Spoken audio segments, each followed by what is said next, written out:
আজ ৮ই অগস্ট। এই দিন বঙ্গবন্ধু শেখ মুজিবুর রহমানের সহধর্মিণী বেগম ফজিলাতুন্নেসা মুজিবের জন্মদিন। আমরা শ্রদ্ধার সাথে আজকের এই দিনে তাকে স্মরণ করছি। আজ ৮ই অগস্ট বাংলার ইতিহাসের অন্যতম কালো দিন। ২০২৪ সালের এই দিনে বিশ্ব বাটপার ইউনূস ক্ষমতা দখল করেছিল। সেই ইউনূস গতকাল বিকেলে হঠাৎ করে অসুস্থ হয়ে পড়েছিল। আসলেই কি অসুস্থতা, নাকি সাজানো নাটক? এছাড়াও আরো দু একটি বিষয় নিয়ে কথা বলবো, শেষ পর্যন্ত সাথে থাকুন।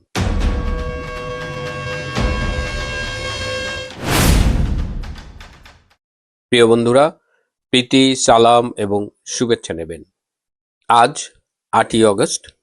আজ বেগম ফজিলাতুন্নেসা মুজিবের জন্মদিন।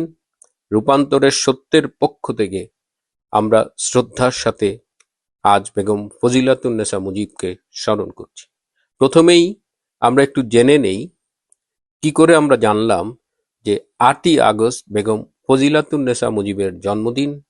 আমরা প্রধানমন্ত্রী এবং আওয়ামী লীগের সভানেত্রী শেখ হাসিনার মুখেই একটু শুনি।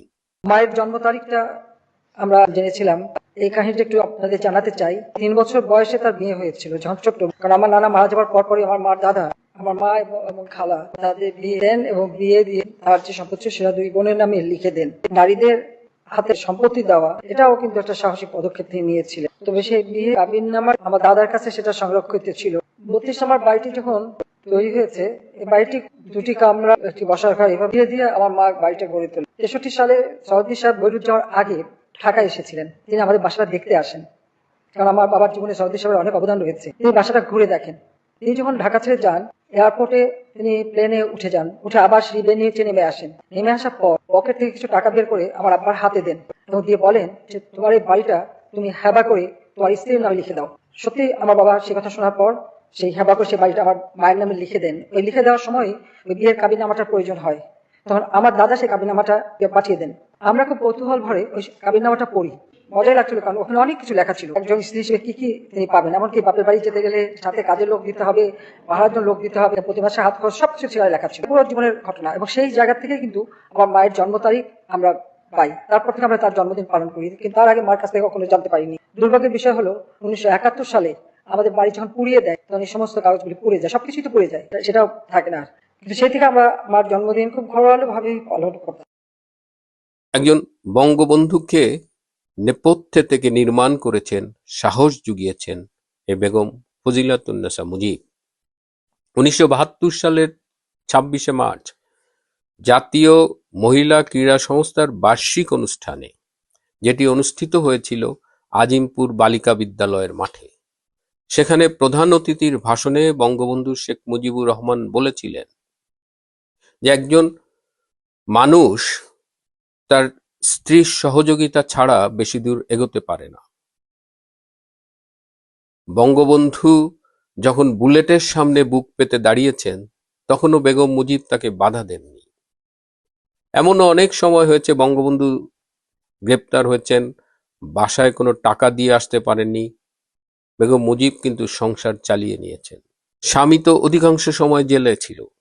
ভেতরে ভেতরে এত কষ্ট, সন্তানদের ভবিষ্যৎ নিয়ে অনিশ্চয়তা, কিন্তু কখনো তিনি মুখ কালো করেননি।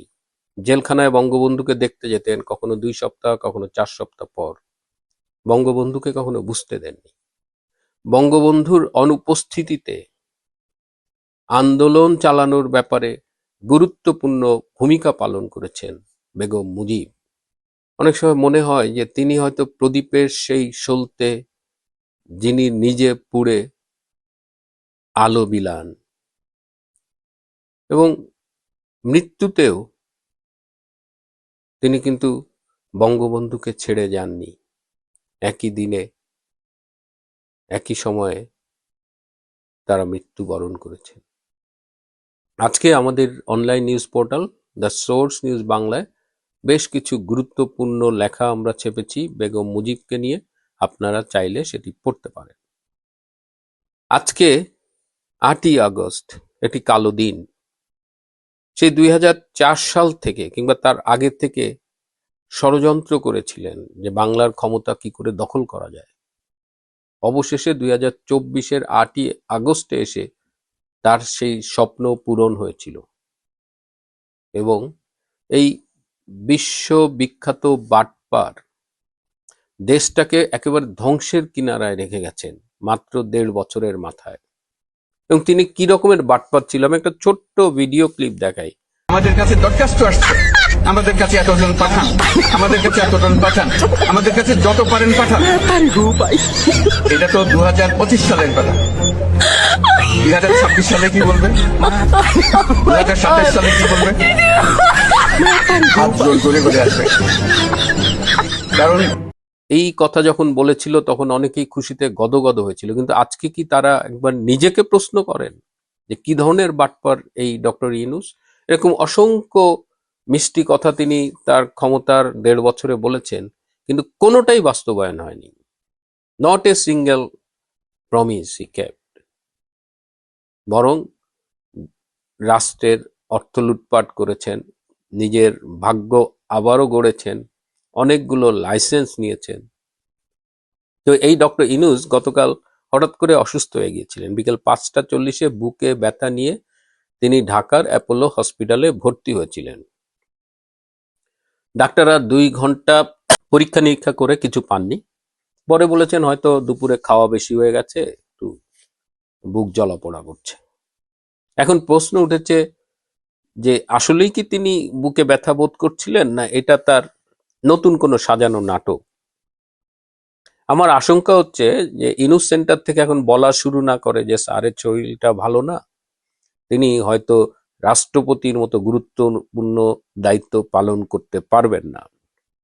আপনারা জানেন একটা দীর্ঘ সময় ধরে আমাদের গেলানো হয়েছে যে ডক্টর ইউনূস জাতিসংঘের মহাসচিব হতে যাচ্ছেন, কিন্তু মহাসচিব পদে যারা প্রার্থিতা করছেন তাদের তালিকা বেরিয়েছে, ধারে কাছেও ডক্টর ইউনূস নেই। এবং ডক্টর ইউনূস আসলে এই পদের জন্য কখনোই বিবেচিত ছিলেন না, কিন্তু তার চালা চামুন্ডারা এটা আমাদের গিলিয়েছে, আমরাও মনে সুখে গিলেছি।